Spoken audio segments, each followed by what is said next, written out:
지금 다윗이 당하고 있는 이 고통과 슬픔과 아픔은 그 죄 때문에 당하는 심판적 고난임에 틀림이 없습니다. 실제로 바울은 빌립보성에 이르러서 복음을 전하게 됩니다. 그러던 중에 저 많은 귀신 들린 이 여종을 보았습니다. 바울이 불쌍히 여기고 그 저 많은 귀신에게 면해서 그에게 떠나도록 명합니다.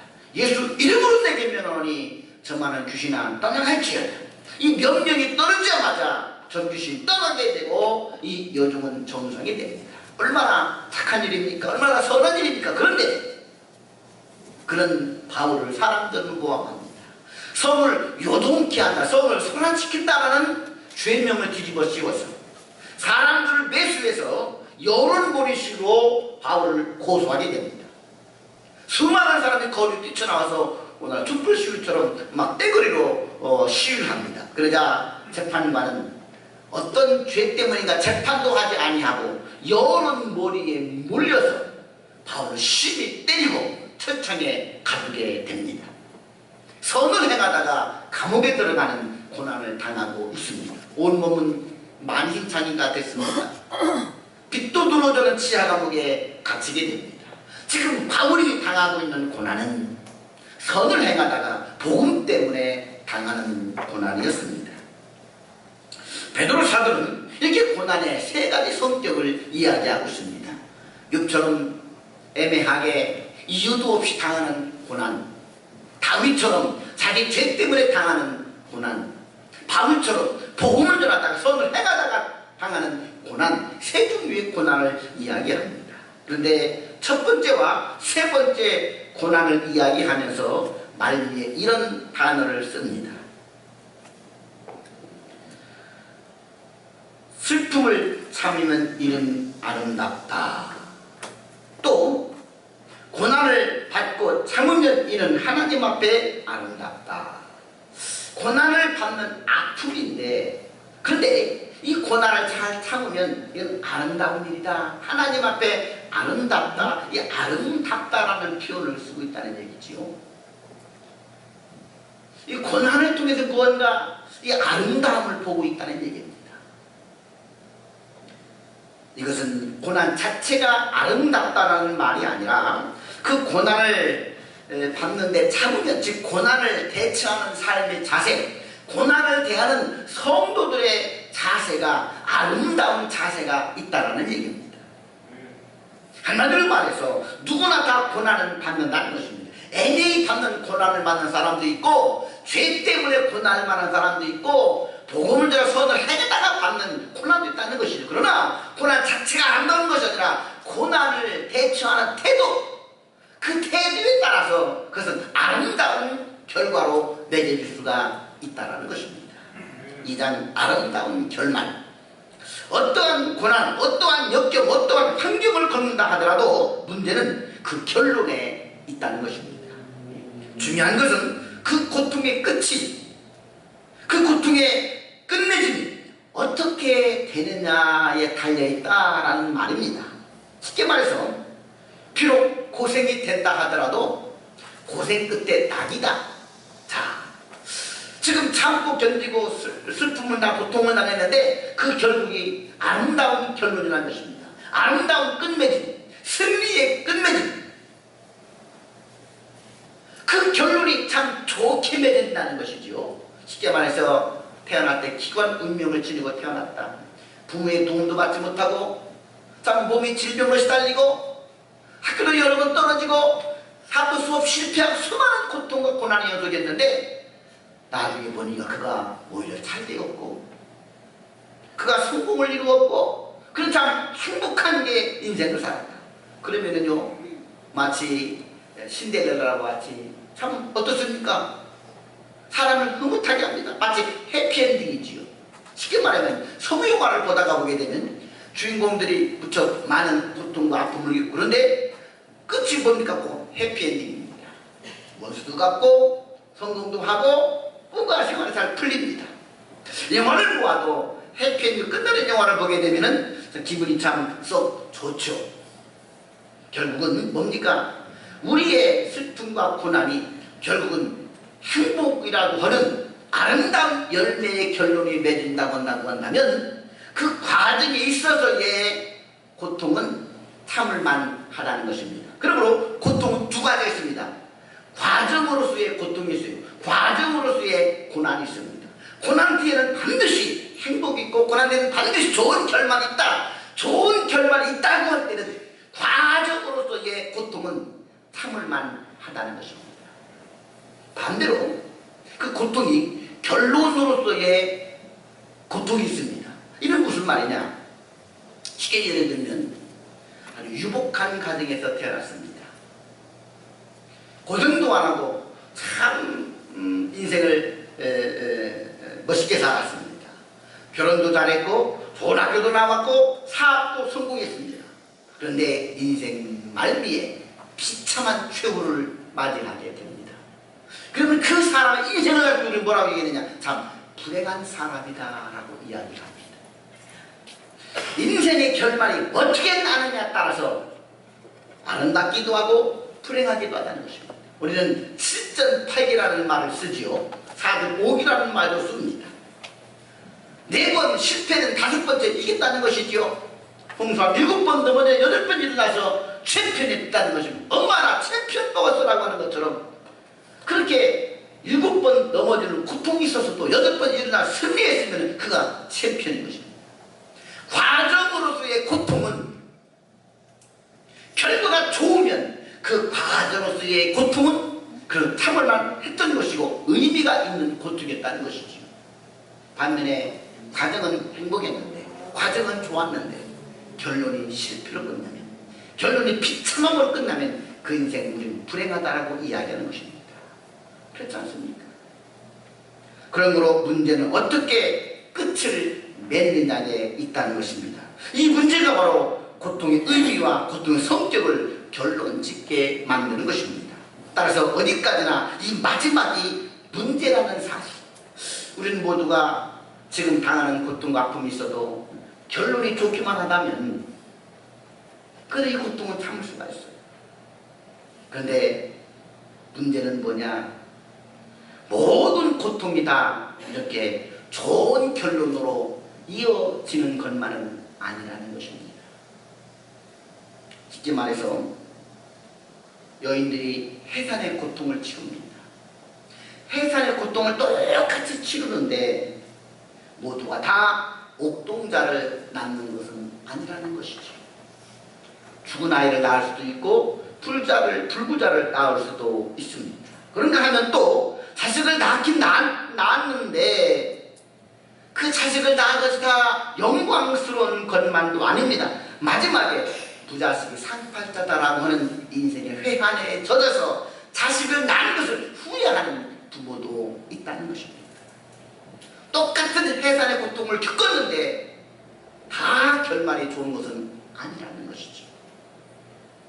누구나 다 좋은 결말만 있다면 얼마나 좋습니까만, 그런데 아무리 과정이 고통이 따르고 수고가 따르고 슬픔이 따라서도 결말이 좋으면 참 좋은 건데 그 결말에 다 좋게 나오지는 않는다는 것입니다. 그러기에 우리가 당한 고통과 이 수고 전부가 하나같이 다 아름다운 해피엔딩을 만들 수 없다고 한다면 무엇이냐는 것입니다.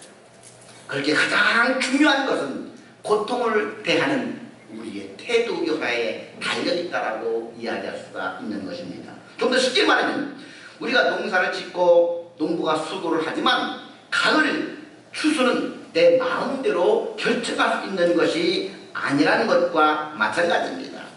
저와 여러분도 아마 농사를 지어봤을 것입니다. 농부들이 얼마나 수고하고 땀을 흘립니까? 그런데 가을에 가서 모두가 다 풍년의 수확을 거두는 것은 아니라는 것이죠. 그렇게 수고하고 땀을 흘렸는데 갑자기 태풍이 불어온다든지 또는 갑자기 병이 들어서 수고한 결과가 쭉저기만 거두고 그해 갑자기 이런 경제 수출 수입 문제가 닥쳐서 수확한 배추가 틈실게 자란 무가 싼 값에 팔린다고 한다면 그것도 비참한 결론입니다. 내가 수고하고 내가 땀을 흘리며 내가 고통을 다 했다고 해서 결말까지 좋다는 것은 아니고 그 결론은 그 결실의 수확은 누구에게 달려있느냐? 하나님께 달려 있다는 것입니다. 우리는 여기서 하나를 깊이 생각해 볼 필요가 있습니다. 자, 현재의 과정의 고통이 아무리 고통스러워도 결말이 좋으면 고통은 참을 만해요. 고통은 의미가 있습니다. 그런데 누구나 다 고난을 당한다고 해서 좋은 결론이 나는 것은 아니다. 우리가 수없이 땀 흘리고 노력을 해도 가을에 누구나 다 좋은 수확을 거두는 것은 아니다. 그러면 이 결론은 누구에게 달려있느냐? 그것은 우리 몫이 아니라는 것입니다. 나는 다만 수고하고 노력할 뿐이고 고통을 감내할 뿐이고 그 결과에 대한 주권은 내 소관이 아니라는 겁니다. 그 결론에 대한 주권은 누구 소관이냐? 하나님만이 아신다는 것이죠. 하나님의 손에 달려 있다는 것이죠. 그렇다면 하나님은 정의로운 하나님, 하나님 우리를 사랑하신 하나님, 하나님은 공의하신 하나님이라고 한다면 까닭 없이 결말을 나쁘게 하지는 않을 거라는 것입니다. 좀 더 쉽게 결론적으로 얘기하면 우리 크리스찬들에게 있어서의 인생의 결론은 다 행복합니다. 다 결말이 좋습니다. 할렐루야. 우리 하나님 우리에게 거는 기대는 거냐? 현실에 당하는 고난이, 그것이 애매한 고난이든 자기 죄악 때문에 당하는 고난이든 아니면 선을 행하다가 당하는 고난이든 그 고난이 닥쳤을 때 어떠한 삶의 자세로 대처해 나가느냐에 따라서 결론을 좌우지우지하시는 하나님께서 좋은 결말을 주시기도 하고 계속해서 그 결말이 나쁜 결말을 이어갈 수도 있다는 것이지요. 그렇다고 한다면 우리는 하나님의 뜻이 어디에 있는가를 분별하고 그 고난에 대처하는 오늘의 삶이 대단히 중요하다는 사실을 알 수가 있습니다. 셋째, 오늘을 살아가는 성도의 태도. 애미 고난을 당했던 욥의 결말은 해피엔딩이었습니다. 성경이 이렇게 얘기합니다. 여호와께서 욥의 말년에 욥에게 처음보다 더 복을 주시니 그가 양 14,000과 낙타 6,000과 소 1,000마리와 암나귀 1,000을 두었고 이 동물들을 세보게 되면은요 처음 그가 가졌던 재산의 2배가 됩니다. 그리고 또 아들 7과 딸 3을 두었습니다. 욥은 갑절의 복을 받게 됩니다. 그의 고난은 과정으로서의 고난이었고 그리고 결론은 해피엔딩이었습니다. 결론적인 고난이 아니라 그 고난이 결말적인 고난이 아니라 과정으로서의 고난이었다는 것이죠. 결론은 2배의 축복이었습니다. 다윗도 놀라운 기적을 체험합니다. 그가 갇혔던 옥터가 흔들리고 옥문이 열리고 착고가 풀어집니다. 그를 감싸고 있던 감옥의 간수가 회개합니다. 그런 자기적으로 추측해서 복음을 듣게 되고 그 가족이 예수 믿고 회개하고 복을 받는 놀라운 부흥 역사가 일어나게 됩니다. 물론 바울도 감옥에서 나오게 되었죠. 그리고 교회가 세워지는 놀라운 역사가 이루어지게 됩니다. 기적을 체험하게 됩니다. 바울의 고난도 해피엔딩으로 끝나게 됩니다. 바울의 고난은 결론적인 고난이 아니었고 과정적인 고난이었습니다. 다윗도 그렇죠. 결국 다윗은 자기 죄 때문에 그 아들이 아픔을 당하는 고난을 겪고요. 심판적인 고난입니다. 결국 그 아들은 죽음에 이르는 병을 앓다가 결국 죽고 맙니다. 그런데 죽음으로 끝난 것이 아니었고 하나님은 다윗에게 밧세바를 통해 또다시 2번째 아들을 주시는데 그 둘째 아들이 솔로몬이었고 다윗 왕의 찌를 이어서 왕국을 이어받는 솔로몬 왕으로 세움받게 되는 것입니다. 결론적으로 보게 되면 다윗도 해피엔딩의 결론을 맺게 됩니다. 욥도 그렇고 바울도 그렇고 다윗도 그렇고 저들은 과정은 고난이었지만 결론은 해피엔딩입니다. 그 결론에 좋은 결실을 맺게 됐다는 것이지요. 우리는 이와 같은 세 명의 신앙의 영웅들의 삶을 보면서 저들은 어떻게 고난을 대처했는가, 고난에 어떤 자세를 가졌기에 하나님은 저들의 해피엔딩의 결론을 주셨는가, 우리는 깊이 한번 생각해 볼 필요가 있습니다. 이 세 분 영웅들의 공통적인 삶의 특징이 있습니다. 첫째가 바로 감사입니다. 성경은 말합니다. 범사에 감사하라. 이것이 그리스도 예수 안에서 너희를 향하신 하나님의 뜻이다라고 이야기했습니다. 범사라는 말은 슬플 때나 기쁠 때나 고난일 때나 좋을 때나 모든 범사에 감사하라는 것입니다. 이것이 하나님의 뜻이라는 것입니다. 믿음의 새 영웅들은 결코 고난일 때 원망하지 않았습니다. 애매히 고난을 받아도 욥도 이렇게 고백했습니다. 이르되 내가 모태에서 알몸으로 나왔사오며 또 한 알몸이 그리로 돌아가볼지라 주시리도 여호와시요 거두시리도 여호와시니 여호와의 이름을 찬송을 받으실지이다. 내가 알몸으로 나와서 알몸으로 돌아가리다. 여호와께서 찬송을 받으시기를 원합니다. 그런 고난일 때, 그런 아픔일 때 결코 하나님을 원망하지 않습니다. 오히려 하나님을 찬양하고 감사하고 있는 것을 볼 수가 있습니다. 바울은 어떠했습니까? 한밤중에 바울과 실라가 기도하고 하나님을 찬송하며 죄수들이 듣더라.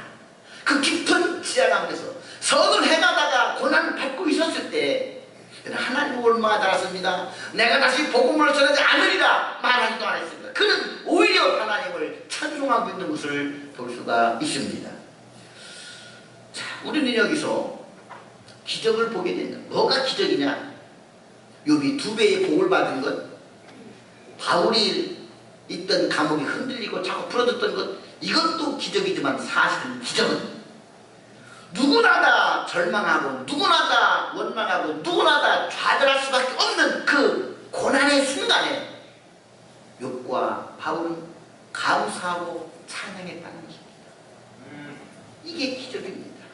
기적은 저들의 마음속에서부터 일어나고 있었던 것입니다. 이미 기적은 저들의 심령 속에서부터 시작되어지고 있었고, 이 기적은 작은 회오리 바람에 대해서 나중에 옥문을 열어버리고 2배의 복을 가져온 놀라운 기적의 결과를 가져오게 되었다는 것이지요. 기적은 내 안에서부터 일어나는 것입니다. 우리 하나님은 기적의 하나님이십니다. 하나님은 반드시 감사하고 찬양하들에게 놀라운 기적을 베풀어 주시며 하나님 영광을 드러내십니다. 그 어느 날 새가 큰 물에 걸림같이 내 삶 속에 덧지 임했네. 몸부림쳤지만 허정거렸지만 나는 약한 자였었네. 내 영혼아 내가 어찌하여 낭만하며 불안하여 하는고. 너는 하나님을 바라라. 그 얼굴에 도심을 인하여 오히려 찬하리라. 나는 좋으신 주님 태양을 멈추며 열루증을 고쳤던 주님, 기적의 하나님, 능력의 하나님, 그는 나를 고쳐주셨네. 아멘. 너는 하나님을 바라라. 그 얼굴에도 힘을 일하여 내가 오히려 찬송하리라. 할렐루야. 믿음의 영웅들은 그렇게 하나님을 감사하고 찬양했습니다. 둘째, 겸손하고 간절한 태도입니다. 무엇보다도 자신의 처지가 기적이 필요한 상태인 것을 깨닫는 것이 중요합니다. 하나님, 내게는 기적이 필요합니다. 내 힘과 노력으로서는 한계가 있습니다. 정말 하나님의 도우심의 손길이 필요한 자입니다. 나는 연약한 자입니다. 주님여 나를 도와주옵소서. 이것이 바로 겸손입니다. 다윗은 자신의 죄 때문에 병이 든 아이를 살려달라고 하나님 앞에 매달리기 시작합니다. 그는 물론 자신의 죄도 철저히 회개했습니다. 그리고 아이를 위해서 금식하고 밤새도록 땅에 엎드려 기도합니다. 이것은 기적을 바라는 건강한 삶의 태도입니다. 그가 자신의 죄악을 회개하며 아들의 회복을 위해서 금식하며 기도했습니다. 그런데 결국 다윗이 기대했던 것은 그 아들이 살아나는 것이었죠. 그런데 기대했던 것과는 달리 그 아들은 결국 하나님을 치셔서 죽고 맙니다. 자, 여기서 문제입니다. 여기서 그 아들이 죽자마자 이렇게 말할 수 있습니다. 하나님, 때가 회개했잖아요. 때가 금식했잖아요. 그럼 고쳐주셔야죠. 하나님, 왜 그러십니까? 그러면 이것은 다윗이 하나님 앞에 겸손한 태도가 아니에요. 이건 뭐냐? 내가 기도하고 내가 요구한 것을 하나님은 들어줘야 된다라고 하는 겁니다. 내가 갑이 되는 거예요. 하나님 을이 되는 겁니다. 겸손한 기도란 뭐냐? 내가 을이 되는 거예요. 하나님이 주권자입니다. 내가 죄를 속였습니다. 회개합니다. 내 죄 때문에 아기가 고통을 받고 있습니다. 하나님 살려주세요. 이렇게 기도했는데 하나님 안 들어주고 그 아들이 그만 죽습니다. 죽고 나자 다윗이 금식을 풀고 밥을 가져오라고 그래요. 그러자 신하들이 묻습니다. 마마, 아기가 죽지 않았을 때는 금식하고 기도하더니 왜 아기가 죽으니까 금식도 풀고 밥도 잡수십니까? 다시 뭐라고 얘기했느냐? 야, 하나님이 하셨다. 아멘. 이 말은 뭐냐? 다윗이 기도의 자세입니다. 다윗이 기도할 때 내 요구를 반드시 들어달라는 게 아닙니다. 그 하나님의 뜻에 순종하겠다는 것이 그의 기도 속에 포함되어 있다는 것입니다. 즉 자기의 기도는 하나님의 뜻에 포함되었을 뿐 하나님의 뜻을 거역하는 기도가 결코 아니었다는 것입니다. 하나님의 긍휼을 구하는 태도이지 하나님 윽박지르며 그리고 하나님 안 들어주면 내 하나님을 원망하겠다는 내가 왕이 되는 기도가 아니죠. 하나님이 왕으로서 인정하는 것입니다. 그러나 하나님이 아들을 치자마자 하나님은 뜻에 따르겠습니다. 그러나 하나님의 주권에 순응합니다. 우리의 기도는 어떤 기도해야 되냐? 겸손한 기도. 하나님의 뜻을 어기려는 기도가 아니라 하나님의 뜻에 순응하겠다는 것도 포함되어지는 기도. 이것이 건강한 기도의 자세인 것입니다. 결국 다윗은 그 아들이 죽었지만 하나님은 그런 겸손히 구하는 다윗을 보시고 바세바를 통해 또 다른 아들을 낳게 하고 그 솔로몬을 이 땅에 주시고 가장 지혜로운 왕이 되도록 해서 다윗의 후계를 잇게 하시는 긍휼의 하나님이십니다. 우리는 여기서 무엇을 배우게 되느냐? 우리는 때로 자칫 하나님 앞에 기도하는데 욕심을 채우고자 하는 기도를 하게 됩니다. 다윗은 결코 자신의 욕심을 채우고자 했던 교만의 기도가 아니었고 겸손히 하나님 앞에 긍휼을 구하는 기도를 드렸던 사람이다. 우리 그래서 신앙의 영웅들의 태도는 뭐냐? 겸손과 기도인 것을 또한 알 수가 있습니다. 바울도 감옥에서 기도했습니다. 욥도 하나님 앞에 엎드려 기도했습니다. 기적은 하나님의 것이고 겸손히 구하는 자들에게 하나님 손을 내밀어 기적을 베풀어 주십니다. 경기 중고등학교를 수석으로 입학한 후에 4개월 만에 고등학교 과정을 통과하고 서울대 물리학과에 차석으로 입학한 다음 미국 미시간 주립대학에서 석사 과정 없이 박사 과정을 6개월 만에 통과를 하고 24살에 플로리다 대학교 최연소 교수가 돼서 학생들보다 나이가 어린 꼬마 교수로 불렸던 분이 있습니다. 학자들 사이에서 최고 고려의 상징인 한림원 회원이 되고 국제원자력상 수상을 했고 국제원자력기구의 의장과 과학기술처 장관을 2번이나 지냈습니다. 그리고 복음의 대사가 된 것을 최고의 영예로 여기며 살았던 분이 있는데 그분이 바로 정근모 박사입니다. 그는 신부전증으로 고통당하는 아들에게 신장을 이식해 주었으며 그 과정에서 예수님을 그리스도로 영접하게 됩니다. 아들의 병원에 지친 그에게 하나님은 세면 음성을 들려주십니다. 내 사랑하는 아들아, 작은 십자가를 지고 가는데 아들에게 감사한 적이 있느냐? 정 박사는 하나님을 외쳤습니다. 아니 하나님, 아들에게 감사하라니요? 내 아들이 아니었다면 네가 나를 향해 이렇게 기도할 수가 있었겠느냐? 정 박사는 그때 거듭남을 체험했고 예수님 중심의 삶을 살게 되었노라고 간증합니다. 그는 과학을 연구하면 할수록 더욱 선명하게 드러나는 하나님의 섭리와 그 깊은 사랑에 빠졌습니다. 그는 학문, 재물, 명예를 다 가졌지만 영원히 갈급한 사람들과 자녀들이 예수님의 제자로 양육되기를 간절히 원했고 자녀의 행복을 바라는 이 땅의 모든 부모들, 거듭난 그리스도인으로 살기를 원하는 크리스천들을 향해서 잠언 같은 목소리를 그의 책에 담아서 나는 위대한 과학자보다 신실한 크리스찬이 되고 싶다라고 하는 책을 펴내게 됩니다. 그 책을 통해 고백한 그의 간증 일부를 제가 오늘 소개해 드립니다.